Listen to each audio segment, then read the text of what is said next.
Keputusan Partai Demokrat yang merekomendasikan Ci Ujang maju sebagai bakal calon wakil gubernur Sumatera Selatan berpasangan dengan Herman Deru direspon oleh Holda yang sempat menyatakan dirinya akan maju sebagai bakal calon gubernur Sumatera Selatan dengan menyatakan tegak lurus atas putusan partai.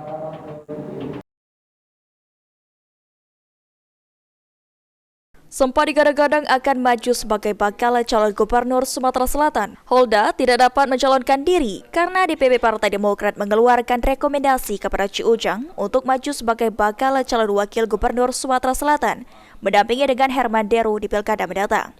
Dengan keputusan tersebut, Holda menerimanya dan sesuai komitmennya dahulu, Holda menyatakan akan tegak lurus dengan hasil putusan Partai Demokrat.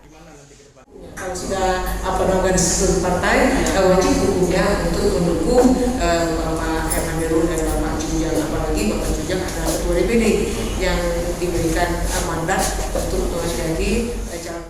Sementara itu terkait dengan pasangannya sebagai bakal calon wakil gubernur Sumatera Selatan Meli Mustika, Holda menyatakan akan melakukan komunikasi lebih lanjut. Firman Hidayat, PAL TV.